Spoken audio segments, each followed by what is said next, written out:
Hello friends, welcome to our YouTube channel. आज के इस वीडियो के अंदर हम बात करने वाले हैं दो म्यूचुअल फंड के बारे में जहां पर आप 5000 की SIP कर सकते हो।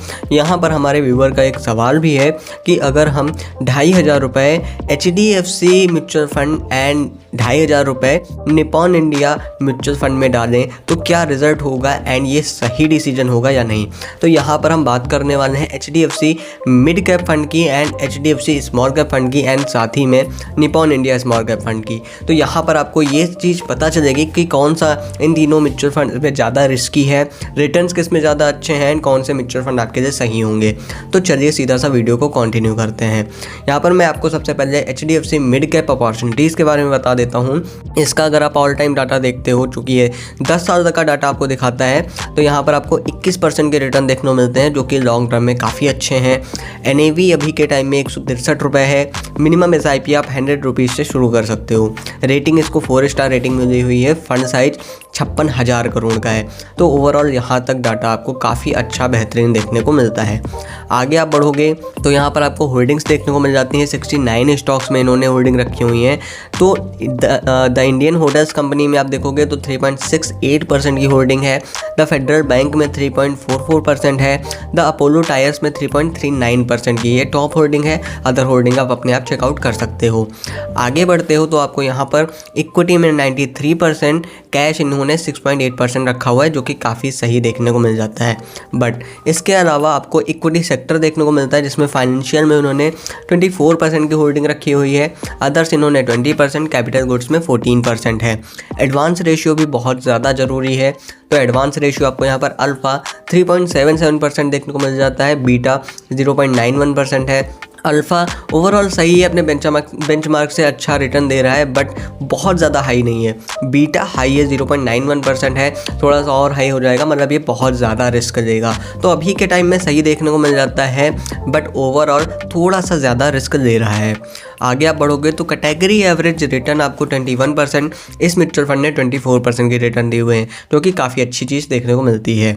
आगे आप बढ़ते हो तो exit load and expense ratio बहुत इंपॉर्टेंट है। तो एक्सपेंस रेशियो यहाँ पर 0.80% है। एग्जिट लोड 1% है एक साल के अंदर रिडीम करने पर, अदरवाइज ये 0 हो जाता है। रिटर्न्स टैक्स की बात करते हैं तो यहाँ पर 15% बढ़ता है एक साल के अंदर रिडीम करने पर, अदरवाइज 10% हो जाता है, वो भी 1 लाख प्रॉफिट गेन के ऊपर। फंड मैनेजर की आपको डिटेल यहाँ पर देखने को मिल जाती हैं। बट यहीं पर आपको डिसाइड नहीं कर देना है कि हमको HDFC मिड कैप में ही इन्वेस्ट कर देना है। अभी हम देख लेते हैं HDFC स्मॉल कैप फंड। यहाँ पर भी आपको HDFC स्मॉल कैप फंड में भी आपको ऑल टाइम डाटा में 21% के रिटर्न देखने को मिल जाते हैं। NAV 132 रुपये है। रेटिंग इसको 3 स्टार मिली हुई है। मिनिमम SIP आप यहाँ पर भी 100 रुपीज़ से शुरू कर सकते हो। फंड साइज 26,000 करोड़ का है। तो यहाँ तक डाटा इसका भी अच्छा देखने को मिल जाता है। आगे आप बढ़ोगे तो होल्डिंग्स देखने को मिलेंगी जिसमें 74 होल्डिंग है, मतलब 74 स्टॉक्स हैं। जिसमें सबसे पहला आ जाता है सोनाटा सॉफ्टवेयर लिमिटेड जिसमें इन्होंने 5.17% होल्डिंग रखी हुई है। बैंक ऑफ बड़ौदा में 3.69% है। फर्स्ट सोर्स सॉल्यूशंस में 3.60% की होल्डिंग है। ओवरऑल डाटा यहाँ तक काफ़ी बेहतरीन देखने को मिलता है। आगे आप बढ़ोगे तो इक्विटी में इन्होंने 90% की होल्डिंग रखी हुई है। कैश इन्होंने 9% रखा हुआ है जो कि काफ़ी अच्छी चीज़ देखने को मिलती है। इक्विटी सेक्टर की बात करते हैं तो सर्विसेज में इन्होंने 21%, अदर में 16%, फाइनेंशियल में 13%। ओवरऑल डाटा यहाँ तक बेहतरीन देखने को मिलता है।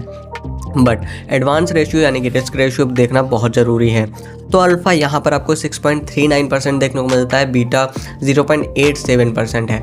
तो अल्फ़ा भी यहाँ पर बेहतरीन देखने को मिल जाता है। बीटा भी HDFC मिड कैप अपॉर्चुनिटी से ज़्यादा अच्छा देखने को मिल जाता है। तो आप अगर इस फंड को चूज़ करते हो तो ये कम रिस्की फंड है एंड इसका अल्फ़ा यानी कि अपने बेंचमार्क से भी बेहतर रिटर्न देता हुआ दिख रहा है। आगे आप बढ़ोगे तो यहाँ पर कैटेगरी एवरेज रिटर्न में थोड़ा सा आपको डिफरेंस देखने को मिल जाएगा। 5 साल में कैटेगरी एवरेज रिटर्न 25% है। इस म्यूचुअल फंड ने 24% के रिटर्न दिए हुए हैं। बट ये कम रिस्की है तो यहाँ पर आप आराम से इसको चूज़ कर सकते हो बट अपनी एनालिसिस करने के बाद।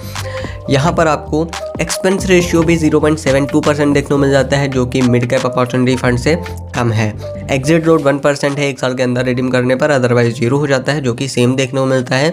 टैक्स की बात करते हैं तो 15% है एक साल के अंदर रिडीम करने पर, अदरवाइज 10% हो जाता है 1 लाख प्रॉफिट गेन के ऊपर। फंड मैनेजर की आपको डिटेल यहाँ पर देखने को मिल जाती हैं।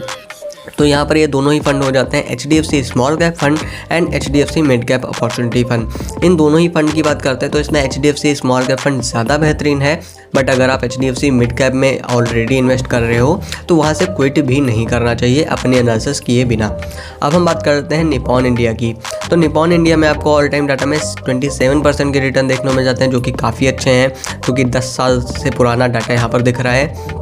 NAV अभी के टाइम में 154 रुपये है, रेटिंग इसकी 4 स्टार है, फंड साइज 43,000 करोड़ का है, मिनिमम SIP 100 रुपीज़ है। आगे आप बढ़ोगे, होल्डिंग्स आपको यहाँ पर देखने को मिल जाएंगे, टोटल 203 स्टॉक में इन्होंने होल्डिंग रखी हुई है। इसी के अलावा इक्विटी में 96.4% है, कैश इन्होंने 3.6% रखा हुआ है।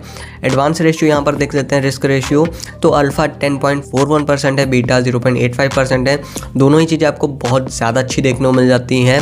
कैटेगरी एवरेज रिटर्न की बात करते हैं तो 25% है, इस म्यूचुअल फंड ने 30% के रिटर्न दिए हुए हैं। एक्सपेंस रेशियो यहाँ पर आपको 0.66% देखने को मिल जाता है।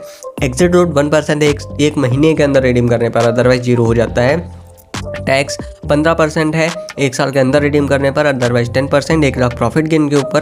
फंड मैनेजर की आपको डिटेल यहाँ पर देखने को मिल जाएंगी। तो अब हम यहाँ पर SIP वाइज कैलकुलेट कर लेते हैं। यहाँ पर निपॉन इंडिया की बात करते हैं जिसने 27% के रिटर्न दिए हुए हैं 10 सालों में। तो अगर ये सेम रिटर्न देता है एंड 2,500 का आप SIP शुरू करते हो तो 20 सालों में आप देखोगे आप टोटल 6 लाख रुपए इन्वेस्ट करते हो एंड आपको टोटल वैल्यू 2,35,00,000 की मिलती है। एंड वहीं अगर हम बात करते हैं HDFC की, तो HDFC में आपको 21% के रिटर्न मिले हुए हैं एंड अगर ये रिटर्न सेम रहते हैं तो आपको देखने को मिलेगा कि आप 6 लाख रुपए इन्वेस्ट करोगे 20 सालों में, आपको 92 लाख की वैल्यू मिलेगी। एंड टोटल जो आपका कॉर्पस तैयार होगा वो 3,27,00,000 का होगा एंड टोटल इन्वेस्टमेंट आपका 12 लाख का होगा, जो कि काफ़ी अच्छा डिसीजन है मिस्टर मूनलाइट का। इन्होंने कहा था कि मेरा डिसीजन सही है या नहीं, ये इन्वेस्टमेंट सही होगा। तो भाई आपका इन्वेस्टमेंट एकदम सही है, आप कर सकते हो। एंड अगर कोई और भी नया बंदा प्लान कर रहा है कि मुझे इन्वेस्टमेंट करना है तो आप भी कर सकते हो। उम्मीद करूँगा मेरा यह वीडियो आपको पसंद आएगा। एंड आपके कोई और सवाल, कोई क्वेरी रहती है, आप हमसे कमेंट बॉक्स में ज़रूर पूछें, हम उसके ऊपर डेडिकेटेड वीडियो बनाकर आपको जवाब जरूर देंगे। मेरा यह वीडियो पसंद आए तो इस वीडियो को लाइक करें, चैनल को सब्सक्राइब करें। धन्यवाद दोस्तों।